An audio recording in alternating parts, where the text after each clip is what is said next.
370 kilometre हम मध्य प्रदेश में चले। उससे पहले तमिलनाडु, केरल, कर्नाटक, आंध्रा, तेलंगाना, महाराष्ट्र से ये यात्रा निकली और अब राजस्थान, हरियाणा और दिल्ली जाएगी और फिर श्रीनगर में हम ये जो तिरंगा है उसको लहराएंगे। ये जब हमने ये यात्रा शुरू की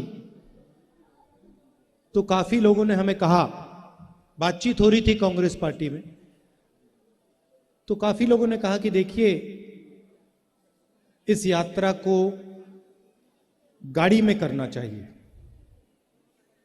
दिग्विजय जी हैं यहां पे, उनको याद होगा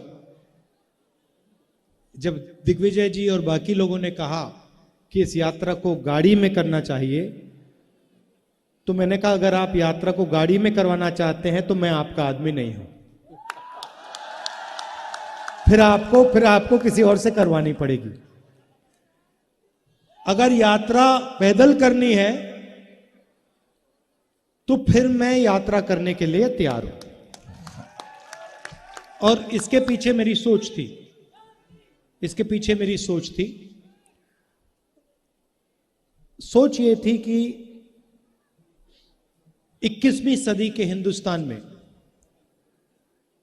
जो हमारे राजनेता हैं, और मैं सिर्फ किसी एक पार्टी की बात नहीं कर रहा हूं, मैं सब पार्टियों की बात कर रहा हूं, कांग्रेस, बीजेपी, बीएसपी, सब पार्टियों की बात कर रहा हूं, जो हमारे राजनेता हैं उनके बीच में और जनता के बीच में बहुत दूरी हो गई है। राजनेता कभी हवाई जहाज में उड़ते हैं, हमारे तरीके से उड़न खटोला बोल दो उसको उड़न खटोले में आते हैं, कभी गाड़ी में आते हैं। और मैंने सोचा कि 21वीं सदी में अगर हिंदुस्तान को समझना है, हिंदुस्तान के किसानों से बात करनी है, उनकी इज्जत करनी है, युवाओं की इज्जत करनी है, मजदूरों की इज्जत करनी है, तो पैदल चलने की जरूरत है। जैसे जैसे हिंदुस्तान की आम जनता सड़कों पे चलती है, वैसे ही हमें करना चाहिए। काफी लोगों ने उस समय कहा कि नहीं, बहुत लंबा है, 3700 किलोमीटर है, मुश्किल हो जाएगी, कैसे चला जाएगा। हमने कहा नहीं, हम रिस्क ले लेते हैं, देखते हैं, चला जाए तो चला जाए, नहीं चला जाए तो रुक जाएंगे। और हम सब यात्रियों के साथ कन्याकुमारी से निकले। और आमतौर से क्या होता है, अगर लंबा सफर होता है तो शुरुआत में थकान नहीं होती, और जैसे आगे बढ़ते जाते हैं थकान बढ़ती जाती है। आप लोगों ने सफर किए होंगे, आपको ये मालूम है। मगर इस सफर में बड़ी अजीब बात हुई, जो शुरुआत में थकान थी वो कम होती गई, कम होती गई, कम होती गई, कम होती गई। और ऐसा समय आया, मैं दिवाली के लिए घर गया, वहां पे मैं अपने घर में पलंग पे लेटा हुआ था, और सुबह उठा और मैंने सोचा कि भाई मैं तो वापस अपने कंटेनर में जाना चाहता हूं, यहां मुझे ठीक नहीं लग रहा। और आप यात्रियों से पूछेंगे तो 8 दिन में हमारी एक ब्रेक होती है, आप उनसे पूछिए, उस दिन कहते भैया आज मजा नहीं आ रहा, हमें चलना है। और अगर आप देखें तो वहां पे जहां हमारा कॉम्पाउंड होता है वहां पे आगे पीछे चलते रहते हैं।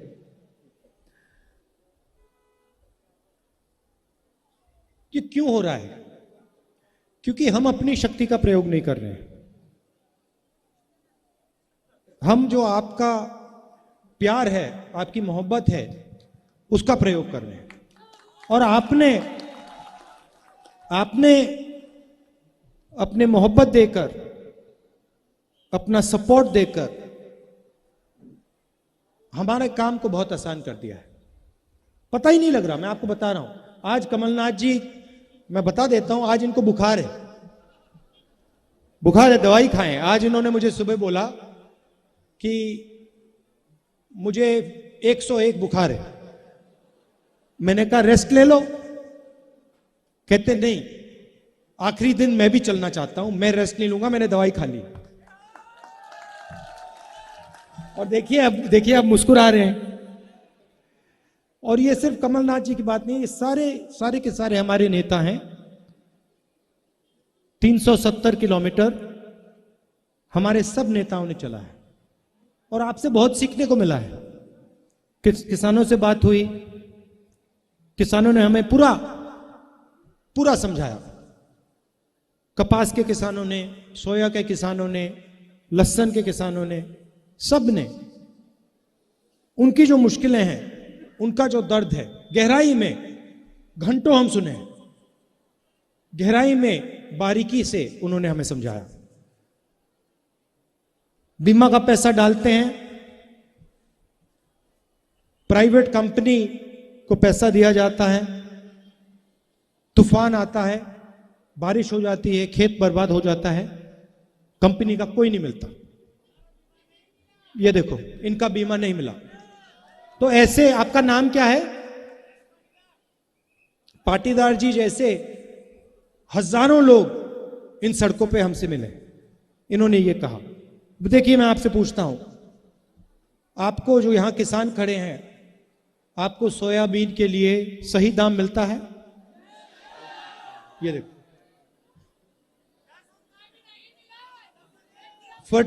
फर्टिलाइजर के दाम,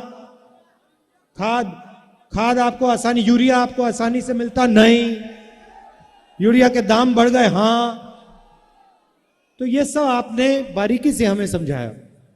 युवाओं से बात हुई, युवा कहते हैं हमने इंजीनियरिंग की, कोई कहता है मैंने सॉफ्टवेयर इंजीनियरिंग सीखी, मैंने ये प्रोग्रामिंग सीखी, मैंने वो प्रोग्रामिंग सीखी, कंप्यूटर को चलाना सीखा। अच्छा, अब क्या करते हो? अब मैं मजदूरी करता हूं, computer engineer, mechanical engineer, civil engineer, ये सारे के सारे आज के हिंदुस्तान में मजदूरी कर रहे हैं। तो ये हालत है सिर्फ मध्य प्रदेश की नहीं, हिंदुस्तान की। और जो बीजेपी की पॉलिसीज हैं,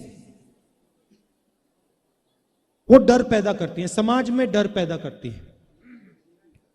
चाहे वो नोटबंदी हो, चाहे वो गलत जीएसटी हो, चाहे वो कोविड के समय की पॉलिसीज हो, इनका लक्ष्य समाज में, किसानों के दिल में, छोटे व्यापारियों के दिल में, स्मॉल और मीडियम बिजनेस चलाने वाले लोगों के दिल में, युवाओं के दिल में डर भरने का है।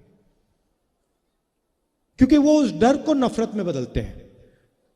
जिसके दिल में डर नहीं है, उसके दिल में नफरत पैदा हो ही नहीं सकती। आप देख लो, जिसके दिल में डर नहीं होता, और हमारी यहां माताएं बहनें हैं, ये इसको बहुत अच्छी तरह समझेंगी। देखिए, आप मुस्कुरा रही हैं। जिसके दिल में डर नहीं होता, उसके दिल में नफरत पैदा नहीं हो सकती। तो नफरत के लिए इनको डर की जरूरत होती है, और इनकी सारी की सारी पॉलिसीज इस डर को पैदा करने के लिए की जाती है। क्यों करते हैं, मैं बता देता हूं। क्योंकि ये जो आपका धन है, किसानों का धन है, जो आपकी शिक्षा में जाना चाहिए, स्कूलों में जाना चाहिए, अस्पतालों में जाना चाहिए, वो आपसे छीनकर इनके सबसे बड़े उद्योगपति मित्रों को देना चाहते हैं। मार्केटिंग वो लोग करते हैं। ये जो हमारे प्रेस के मित्र हैं, आज दिख नहीं रहे मुझे, कहां गए वो? ये देखिए, यहां बैठे हैं। आज इनसे मिला, मजाक हो रही थी। मैंने इनसे कहा देखिए आप ये मत समझिए कि मैं आपकी बुराई कर रहा हूं। मैं कहता हूं, मीटिंग में कभी कभी कहता हूं, जैसे शुरुआत में मैंने कहा प्रेस के हमारे मित्रों, फिर मैं कहता हूं प्रेस के मित्र हैं मगर हमारी बात तो कभी दिखाते नहीं। तो कैसे मित्र हैं? टीवी पे हमारी बात नहीं आती, हम मनरेगा की बात करते हैं वो नहीं दिखाते, हम नोटबंदी के बारे में बोलते हैं वो नहीं दिखाते, गलत जीएसटी के बारे में बोलते हैं वो नहीं दिखाते। तो मैंने इनसे कहा देखिए आपकी गलती नहीं है, मैं जानता हूं कि आपके पीछे लगाम लगी हुई है। जैसे ये आपको पकड़ रखा है, आपको छूट नहीं देते हैं, जो आपके दिल में है, जो आप बोलना चाहते हो आपको अलाउ नहीं करते। तो मैं आपकी बुराई नहीं कर रहा हूं, मैं जिन लोगों ने आपके पीछे लगाम लगा रखी है उन पर सवाल उठा रहा हूं। तो हम पार्लियामेंट में बात उठाने की कोशिश करते हैं, माइक ऑफ कर देते हैं। माइक ऐसे ऑफ कर देते हैं, बोलते जाओ जितना बोलना है, कुछ नहीं। देखो मैं दिखाता हूं आपको पार्लियामेंट में क्या होता है, मैं आपको दिखाता हूं।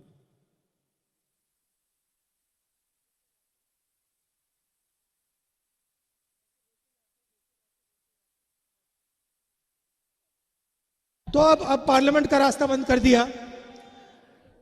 जो भी उसमें भैया जो भी बोलो, जो भी बोलना है, जितना भी बोलो, मजे ले लो। देखो